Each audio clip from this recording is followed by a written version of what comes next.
started. The aim of the panel today is to discuss the intersection of race and gender and how that impacts, for better or worse, career trajectory for Black women in FinTech. Beyond that, their access to funding and what obligation we have to mentorship. I'm really pleased to announce that this event is in conjunction with our Women's Network at Levin Parity, focused on tackling all forms of gender bias. We do, of course, know that all genders, race, all of that intersects, and people from a wide variety of backgrounds do face discrimination. However, the specific experiences we're talking about today are focused on Black women. So I am beyond thrilled to introduce an all-Black, all-female panel. We don't get to see that much in the recruitment or in the FinTech industry. So I'm truly thankful to the women on the panel today for committing not just their time, but their emotional labour to this session as well. I'm Kessie, VP for Commercial for Levin Group in the US. We're a global tech talent marketplace with a US presence in Dallas and New York. I will pass over to our incredible panel to introduce themselves. Sheena, if you'd like to begin. Yes, hi everyone. I'm Sheena Allen, founder and CEO of Capway. We're a fintech company based in Atlanta, Georgia, where we're working on an inclusive financial ecosystem, including digital banking, personal finance, investing, other things. And we also build infrastructure on the B2B side. Thanks, Sheena. Chanel, over to you.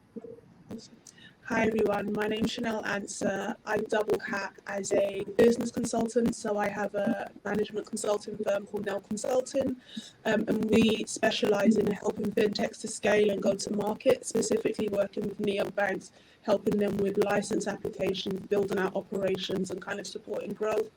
I also double hat as an investor, and I'm a partner at Cornerstone Partners, which is a Black-owned investment firm based in the UK, and we make it our mission to invest in Black founders. Thanks, Chanel. And Lakeisha. I'm Lakeisha Turner, co-founder and CTO of AlphaCare, and we're a marketplace that connects the retail investor with AI investing technology. We make wealth building faster, safe, and hands-free.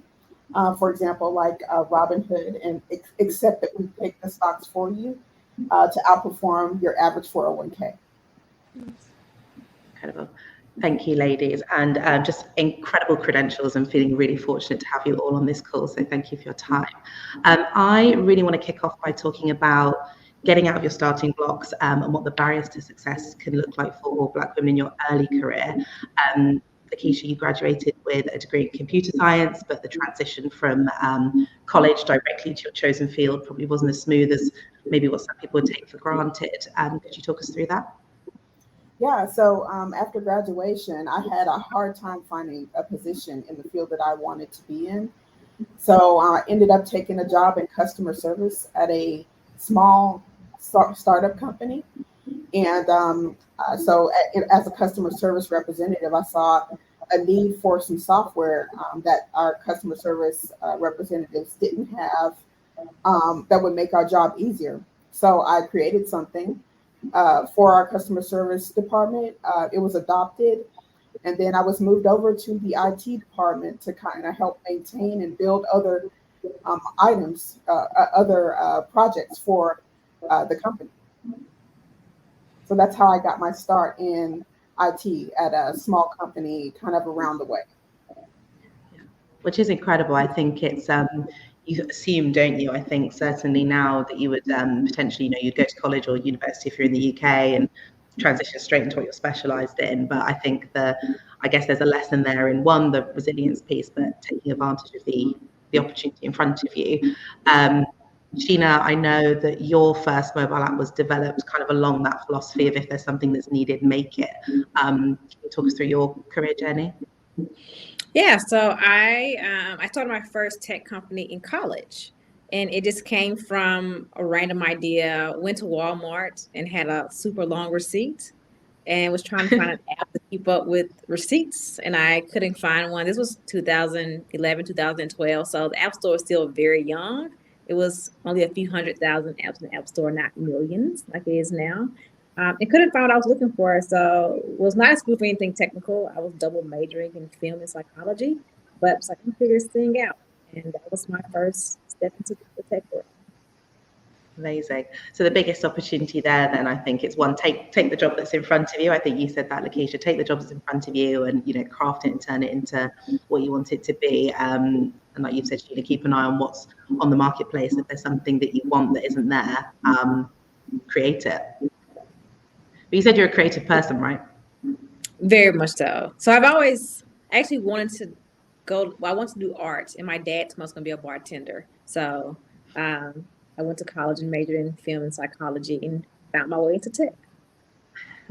So that desire to, I love this. So that desire to build a career in the arts or something more explicitly creative, I know is also close to Chanel's heart. How do your original career aspirations match up to the current positions you have now? Did you dream this big? No, it's funny because when Sheena was mentioned that her dad was like, actually, no, that's not going to work. I was like, yes, that is exactly my story. I remember that I wanted, my dream when I was a little girl was that I wanted to be a dancer and I wanted to be a fashion designer, and I even got into the London College of Fashion. And I used to teach dance, and I thought, I was going to make it. And then my parents, specifically my dad, when I got to a certain point, was like, time to sit down and let's have a conversation. And the conversation was, you've had fun now. Now you're going to pick a career that's going to be stable and ensure that you have a solid future. So you're going to be an accountant. And, I was an obedient kid. So I was like, okay, sure, Dad, fine. And that's kind of how I switched. And then I went to university and studied business and accounting. And then kind of went from there. Thought I wanted to work for an investment bank. Done that. Absolutely hated it. Mainly because of the culture fit. Back then it was 2009 when I was working there, sitting on a trading floor, one being probably one of a handful of women, despite being the only Black woman. And so it just wasn't a great experience for me. So I quickly left and decided to get into consulting. And then the rest has kind of been history, to be honest. I mean, Kessie, we've spoken about my story, but I started working for a very small consulting firm that had a big reach. It was very entrepreneurial, very dynamic. And then I moved to a larger audit consulting firm, Grant Thornton. And I didn't feel like I was being challenged enough. And then again, the culture piece came back, right? Where I was one of probably a handful of Black women in the financial services department, right? And I remember very clearly this is when the last Black Lives Matter movement was happening. And I remember just being really perplexed and quite upset about what was happening. And a couple of the partners who I worked very closely with were like, oh, Chanel, what's wrong? You're not your usual jolly self. And when I went on to explain, the response was quite underwhelming, if I'm being honest. It was almost next to the tune of, oh, well, this isn't new news. This happens all the time, basically get over it. And at that point, I was like, right, it's time for me to exit. And then I decided that I was going to build my own company with people that kind of were culture aligned to me and that looked like me. And that's when I started Nell Consulting. And from that point, I decided I was only going to hire women because it was really important for me to play a role in making sure that women that look like me would be in the spaces that I was in. So that kind of led to the birth of Nell Consulting. I love that. It's so funny because in my mind I was going to outline that you worked for a large audit firm, but I like that you went ahead and named them. Good for you. Yeah. Good for you. I think it's so interesting that those early formative experiences that we can have in our careers and how that shapes them. I think if you hadn't had those particular experiences within audit, you might not have been where you are now. It's those microaggression challenges, right? I think the workplace is more emotive for women in general, but particularly, of course, Black women. Lakeisha, I know we spoke about the difficulties. We have to walk that line between, how do you assert yourself as an expert, but not be labeled as defensive? What advice would you give on, when do you pick your battles? Yeah, that's a good question. So choosing when to pick my battles, basically reading the room, seeing who's there, and choosing from there. So I've had several instances where people have doubted the abilities of doubted me, and just thought that I did not belong where I was in the position. So I handled it calmly, picked up and answered questions the way that I should, and then handle it sometimes with HR. Had to go to HR sometimes for different issues that I've dealt with, but just getting through that, and sometimes having to leave a company too because of that reason. So getting through that was a challenge, but you eventually learn how to get make it through those types of situations. Yeah. Are you mentioning things about even not being given like tougher coding or like tougher assignments because people don't think you're up to it, and it's that giving something that's too easy sometimes, because people, their initial reason for hiring me is because I was a Black woman, and just to give me something that was too easy, and not trust me to do the harder work. Yeah.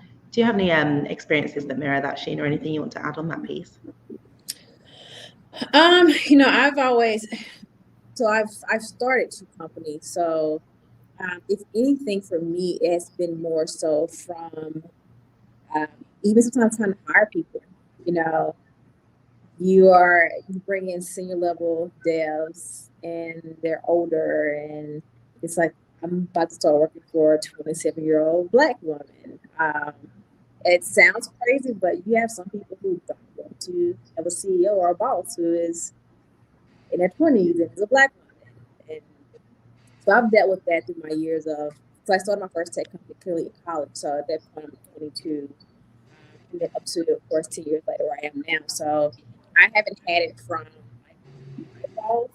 So I've had it opposite. I've had people who I've interviewed who maybe didn't know I was CEO at one point, and then they found out like I was, that you could tell their mood kind of changes. They'll say, well, we'll interview them, and they'll send an email and say, well, I want to withdraw my candidacy because I found another job or something like that. So I've actually had that happen. It's really interesting to see that other perspective, actually. And I think, Chanel, you'd mentioned this to me before, people asking you to, that assumption that you're not the CEO or you're not the person, that's leading that particular room, being asked to go and being asked to go and make the coffee, and sort of being like, no, your meeting's with me. Yeah, absolutely. That happens so many times, I've lost count. Where I've been running a board meeting or been asked to attend one for my clients, and have been sat in the room early, and other people in the room have automatically walked up and said, oh, if you sit here to take minutes, or I'd like my coffee in this particular way, or my tea in this way. And I'm like, oh, very nice to meet you. My name is Chanel Lancer. It's nice to meet and take a seat. And then they're like, oh, Chanel, okay, I didn't expect you. And then they can't actually even finish saying what they were about to say. But yeah, microaggressions, I've been there so many times. So many times. But this is why we need to normalize having people that look like us on this panel in the boardrooms, right? So then, that changes the perception of what a boardroom would look like, or what it could and should look like. So it's really, really important that, for those of us who have senior positions, that we bring more women of color, specifically Black women, into boardroom spaces. It's very important. Absolutely. Like you say, it's one that is that representation piece, isn't it? And ultimately, I think we acknowledge that it doesn't always come from a bad place, but what you're dealing with on a daily basis is at very best a subconscious microaggression, and at its very worst, something a lot more sinister. So it makes just the workplace in general, and then the more senior you become as a Black woman, it makes it, it's challenges that maybe other people aren't navigating or aren't cognizant of.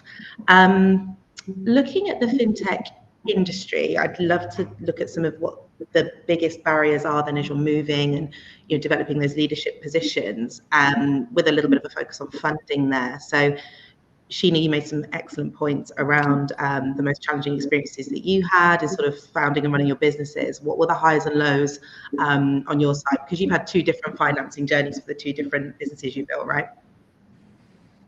Yeah, so my first startup, I bootstrapped it. So I didn't raise any outside funding.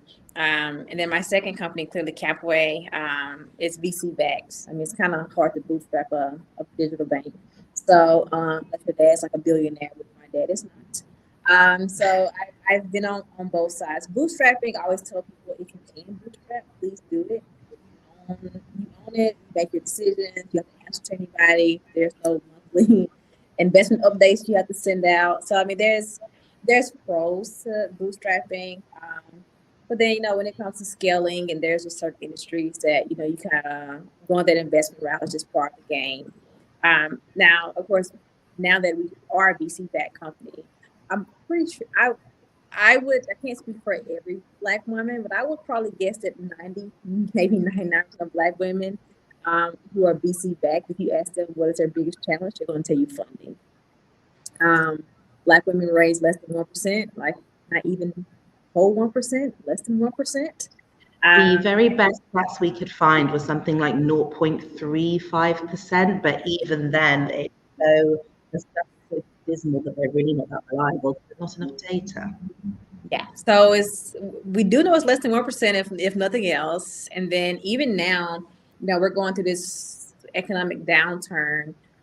But even outside of that, realistically, I think the numbers came out maybe like last week where it talked about Black founders in general, where we've raised, I think, a third this year of what anyone else has raised. So our funding for Black founders in general in 2022 is so low that what we've raised as a whole, I've seen some companies raise in one round. So I won't say I'm speaking for every Black woman, but for all the Black women I know that's in tech, whether it's FinTech, whether it's beauty tech, every Black woman that I know that's in tech, if you just ask them their biggest challenge, most of us are going to say funding. Okay. So let's explore that. So you say, you went up funding first time with Capway. So when it comes to seeking that VC support, what is it, the investors that want to make a difference and actually be supportive, what are we asking them to do? Well, for me, I even though funding is hard to come by, I'm still very picky. In a way, if I maybe word, but I don't want someone who's going to micromanage. Because when I look at my peers who don't look like me, they're not Black women, they give them the room to make mistakes. When you're building a tech startup, every startup's going to hit roadblocks. You're going to hit the good times, the bad times. You're going to have times where you're going to need that investor or that advisor that you can call and say, I don't know what the heck is going on right now. Please give me some help. But there's also times like you need room to just breathe and figure it out. I have mentors who are running billion-dollar startups, and I have friends who are still in pre-seed stage. And every CEO of a tech startup will tell you, if they're going to be honest, the saying is we're all building the plane as we fly it. And so for me, I always look for investors who believe in me as a founder and believe in what we're building enough to not be breathing down my neck. I can't give you an update every day because it's not going to change every day. I will send my monthly updates. If I need you, I'm going to call you. And I think there's times where there are certain investors that you have, certain board members that you have, who you rely on more than others because maybe they've built the billion-dollar company before, and now they're a VC, or their specialty is fintech. So you know that they have a portfolio of companies that's going through the same things that you're probably going through, and you rely on them a little bit more than maybe an angel investor who is just not an expert. So I pick a little bit of here and there, people who are agnostic, people who are only in fintech, investors who have built, multi-million, multi-billion-dollar companies, investors who have had an acquisition before. So I try to mix it in. But my one thing that is a big no for me, well, two things is a big no for me. One, I know when someone's trying to check my box to say they've invested in a Black-led company, I know it. So I stay away. And then the second thing is I never want an investor who is a huge on micromanaging. So those are my two no's. I like that. So really trying to avoid, we have to do it in so many areas of life, right? But particularly I can imagine in the position that you guys are in, avoiding those virtue signaling pieces. And yeah, somebody who's going to, I think the way you phrased it before that I fell in love with was allowing you to hit potholes gracefully. Yes. Inevitably going to make mistakes. But yeah, someone that's got the faith in you and gives you strategic access to their network and resources when needed. Chanel, in terms of the work that you do with Cornerstone, I'd love to dig into a bit of the impact and that has in terms of investor responsibility. Yeah, sure. So when Cornerstone started a couple of years ago, you know, we started Cornerstone because no one was serving Black founders in the UK at the time.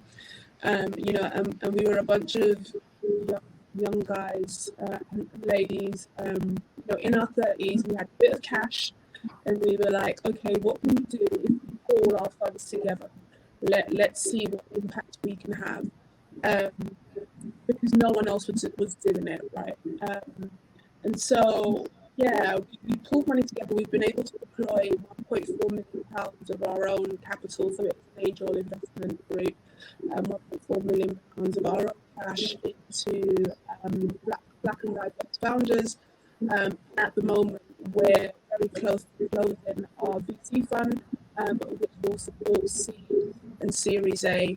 Again, why did we go down the path of trying to launch a venture capital firm? Again, in the UK, there weren't many of us. In fact, actually, there is no one that is doing this. They have VC funds that say they support diversity, but if you kind of look at the ownership structure, they're not owned by diverse people, and they, you know, kind of have a more broad blanket term to say that they support underrepresented, not specifically Black and diverse. So again, you know, just trying to address gaps in the market, and that's kind of why we do what we do.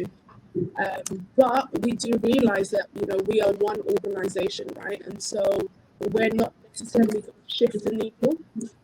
Our impact will be quite small. So we need more. We need more spin outs, version 2s and version 3s of Cornerstone partners and the likes of, because, you know, when there is mass of us, that's when we would make real collective impact and really shift the needle.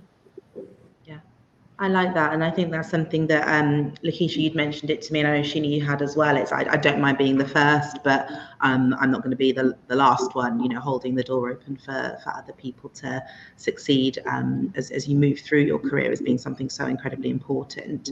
That probably takes us on quite nicely, actually, because I wanted to touch on mentorship and the responsibility that we have as Black women to mentor. In a workplace that's emotionally charged, like we've already spoken about, the experiences that you might have had when it comes to code switching, at best tackling subconscious microaggressions, at worst potential racism. What level of emotional capacity is reasonable to expect from Black women in a mentorship position, particularly in industries where they're underrepresented, like FinTech. I'm incredibly lucky to have had some amazing mentors throughout my career. The impact that they've had on me can't be overstated enough. Lakeisha, I know you've mentioned people in your early career that gave you a platform and an opportunity. What's your stance on mentoring? Well, I think mentoring is very important, especially it's built into my current what I do now. So I basically had to mentor a team because starting up, we were bootstrapping. We couldn't afford a dev team, and I started the project myself. So we needed help. So we took college interns, and I set up classes. Maybe once a week to teach them what they needed to know in order to build our project.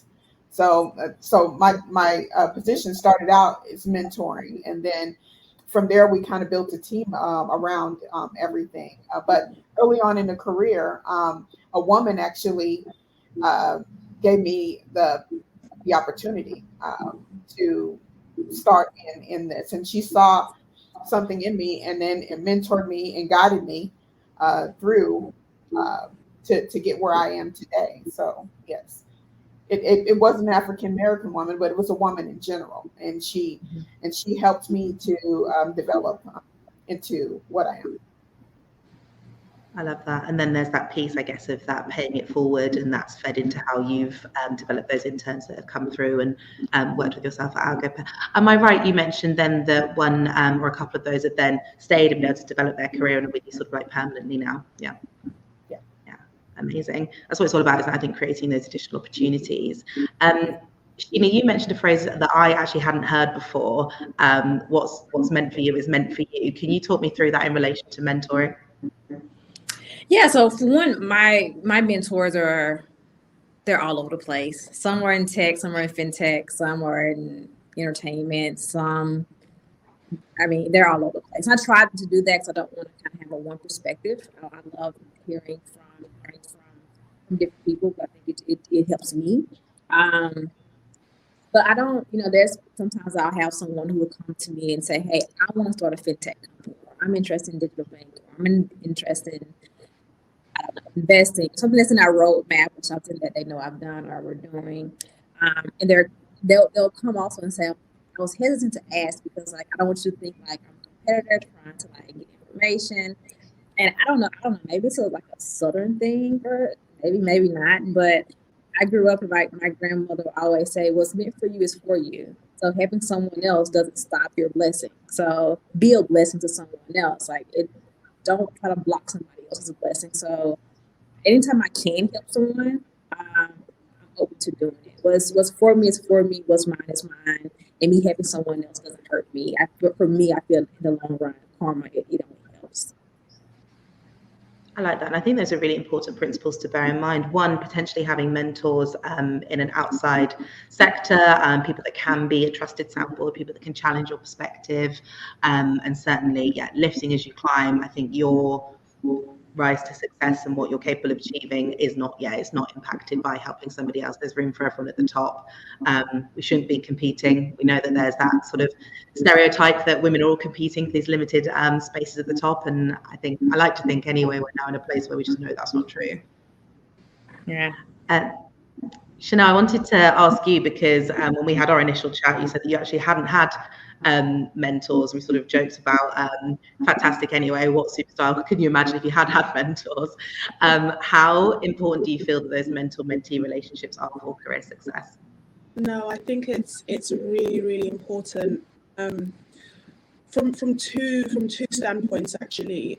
If you are within any organization, it's really good to have somebody who's a few steps ahead of you that you can really express. You can express your experiences and how you feel, and have someone be able to relate and understand.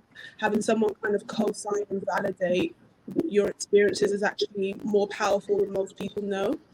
And so I think from an emotional perspective and a mental perspective, it's very important to have it from that perspective. And also, it's always amazing to have a different perspective when it comes to career trajectory, and kind of how to navigate up the career ladder. It's so important. I never had a mentor, and I actually realized that in our session when we were talking, Kessie. But what I did have, and I was fortunate to have, was a sounding board or a personal board of advisors. So dependent on what I did need, I would tap into different people and ask them for their input on different situations in my life as and when they occurred. So I was fortunate to do that. But I definitely think mentoring is so important. And so I've also been very conscious and intentional about mentoring a few young ladies. And I just think that their space and where you can, as Sheena said, let's try and help those that are coming up. But you need to be really realistic about what you can do, right? Because I'm assuming we're all really busy women. So you just need to find the balance between building your own businesses and also helping others. And I found that actually just being really clear on what my capacity will look like, and kind of agreeing that contract up front is really important for a mentor-mentee relationship. Yeah, I think definitely protecting your capacity is so important. It's interesting on the validation piece as well. I think we the last set roundtable that we had specifically for the Women's Network at Levin was focused on tackling imposter syndrome, and one of the biggest pieces that we kind of took away in our toolkit was have a soundboard, have a network of advisors. You know, build your own board was something that our NED people that listened in on that session. So I think that definitely holds up here as well. Build that network of people that you trust to be a soundboard, and then hopefully be in a position to push for a mentoring relationship as and when that feels right. I would like to know then the career advice that each of you would give. Either if you cast your mind back to your past self, like just getting started, if you're thinking about young Black women who are looking to push into the fintech space today, what's the piece of advice that you would give to them? First, well, I think tech, fintech is also super broad, because fintech can be a lot of things. But I think the number one advice I always give to people who are trying to come into this space, it depends. If it's someone who has done business before, it's just that fintech is a different world, because it's a regulated piece. So if you're doing, like, I don't know, social media website, that's one thing. But when you're doing fintech, and that's totally different. It's so much compliance, it's so much regulatory. There's audits, and there's policies, so I think it looks really sexy when people are like, you see people raising a lot of money in fintech, and I know the market's kind of cooling down now, but fintech was like the hottest thing in 2021. I think it raised more funding than any other industry in 2021. Yeah.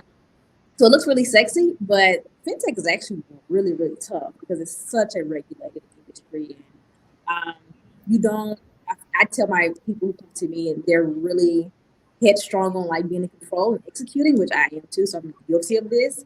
In fintech, there's certain things you have no control over. So if you're one of those people that when it comes to executing, you can't deal with not being in control of everything, fintech's not for you. Because I don't say in a bad way. I try to be realistic with people, because, it might be your card network or your processor. There's somebody that you can't control the exact speed of it. So I always tell people, number one, when you get in fintech, you got to be prepared to be patient. Because some things you can't control. And the second advice I just give to people is just be prepared to be headstrong as far as, bearing the roads out. And if you have to do it for the right reasons, like you have to know your purpose, you have to know your why. And if you know that, you're good. If you're doing it because it looks good on social media, it's not going to work out for you. But if you truly know your why, you truly know your purpose, you're in this not because you want to make a headline on TechCrunch, you'll be fine.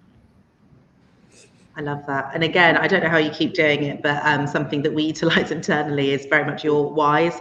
It's something that we will chat about with our teams. And when you're looking to develop particularly like the mentoring and the mentee relationships that I have internally, it's all about tapping into what is the why, like why do you want to do this, what inspires you to achieve, and building that into your career plan. I think that's so important. Thank you, Sheena.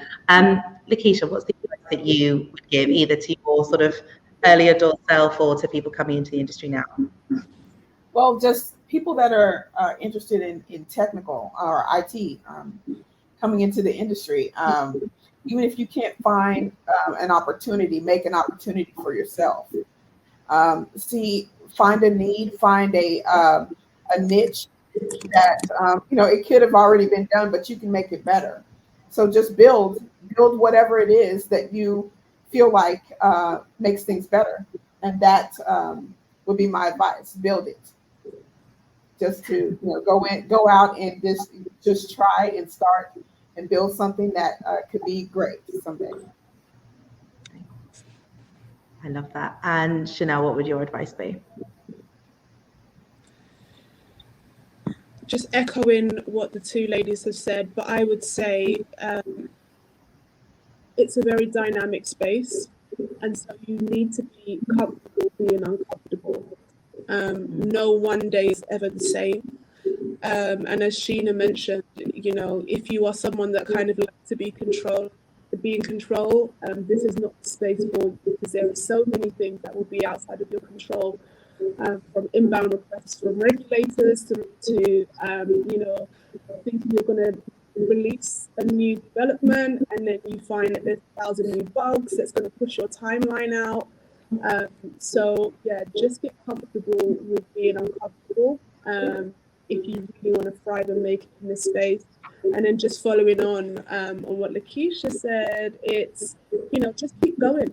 Don't let nobody tell you no. Just keep pushing forward, keep knocking on the doors, be creative with your way in, find a way in and work your way up. And when you are there, don't let anyone tell you that you don't deserve to be there, because you do. I love that. I think that's such an important message. It's interesting to hear it echoed from all three of you actually around that piece of one, obviously we know that fintech's super fast paced. We know that it's very dynamic, things are changing all the time, but certainly from a recruitment standpoint and the themes that I will see in conversations with clients that we've partnered with when they're looking for people that are going to be joining their organization, when we ask them who or what type of candidate is going to bring the most value add to the table, is usually someone who's comfortable in ambiguity. That's like the biggest piece. You're both nodding. That's usually the biggest piece that gets put forward to us. So I think we definitely have a responsibility, if you're partnering on a recruitment standpoint anyway, to make sure that those are the kind of people that you're adding into your organization. It's interesting to hear that thematically across. I know that Sheena has very important audits going on today, so I think we've lost her just based off that, but I would take a moment to thank her for her time.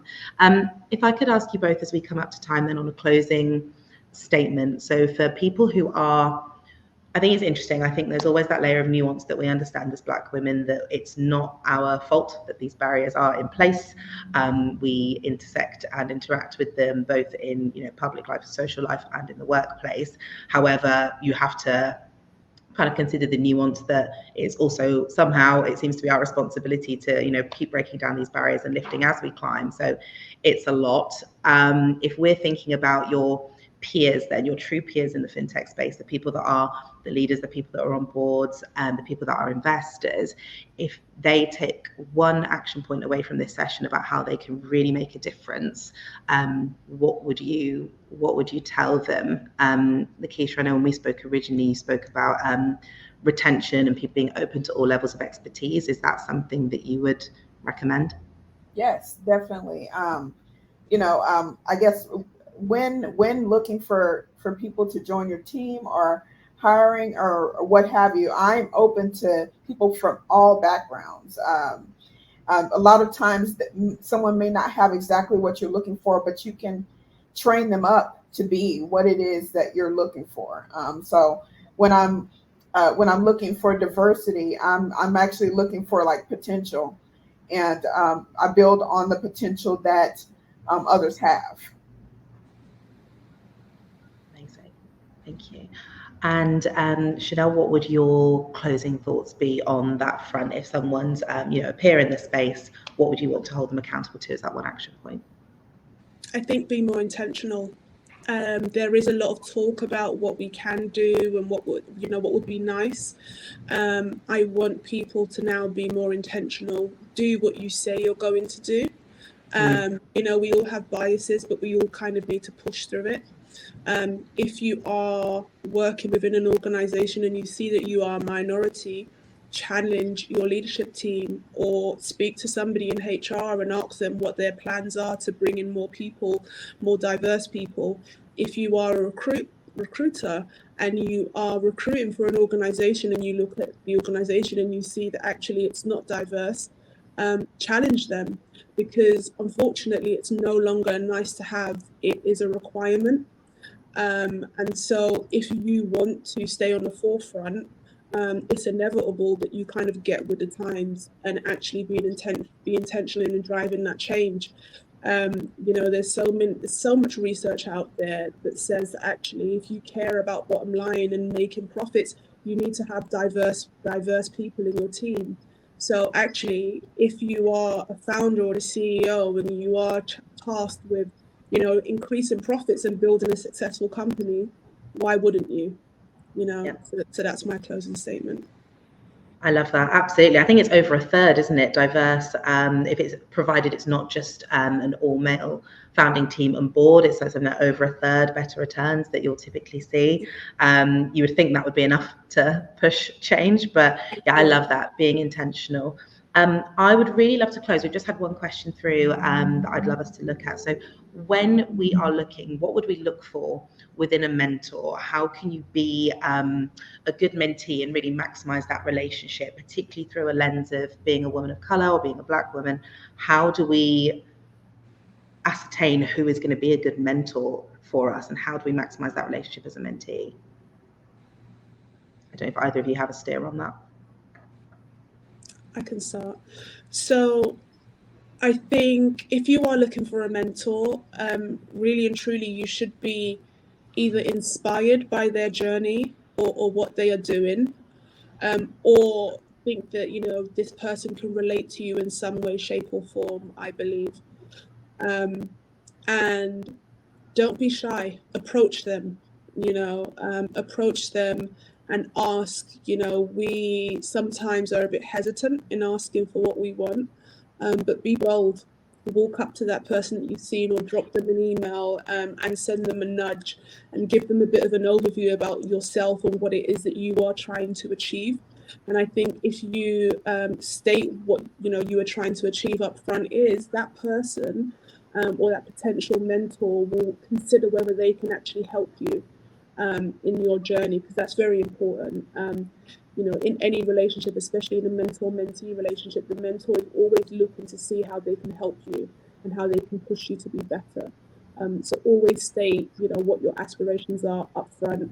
And really and truly, you would want someone who is going to challenge you and push you, but then also be supportive when it's needed. But I think, yes, stating your ask, and also having a conversation and seeing if that person can add value and help you get to where you want to go, and if they have any connections, or if they'll be able to open any doors for you, is really important too. Yeah, I love that. That's kind of what I was going to steer into, was actually, if you've stated what you think how do you want to grow, who is the best possible person that you can connect with that's going to enable you to do that? And then, yes, as you very rightly say, that mentor will be able to turn around and say, might not be my area of expertise, but the odds of them having a network they can connect you to is pretty strong. Lakeisha, what would your thoughts be on that? How can you maximize your relationship as a mentee, or where do we find mentors? To build off of what Chanel said, finding a mentor, when you do find a mentor, offer to do something for them. Like, let the benefit be on both ends, not just you receiving. So maybe there's something that you can do to help that mentor, and it's more of a mutual relationship versus, you receiving. So yes, it's a mutual benefit, like a friendship, and it lasts a lot longer. So it could be a lifelong friendship. So just a give and take relationship. Do things for the mentor that they need, and then they give you the mentorship that you need.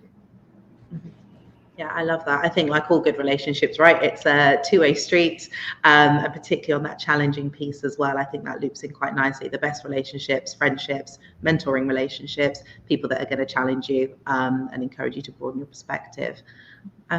Fantastic. We've run pretty much exactly to time. I cannot thank you both enough. We've had a note from Sheena as well. She did get a note from her compliance officer to hop off and do some audit, but I want to thank her for her time, and to both of you as well. I think we don't get enough panels that look like us. We don't get enough time to sort of sit down together. I think when we both caught up previously, we were sort of discussing like actually other Black women that in the fintech space, and everyone was sort of counting on hands, which seems insane. So it's been absolutely fantastic to speak with you both today and get your insights. I know that this will have been of immense value to the internal team here that have been watching, and everyone on LinkedIn Live. So thank you both very much. No worries. Thank you for having us.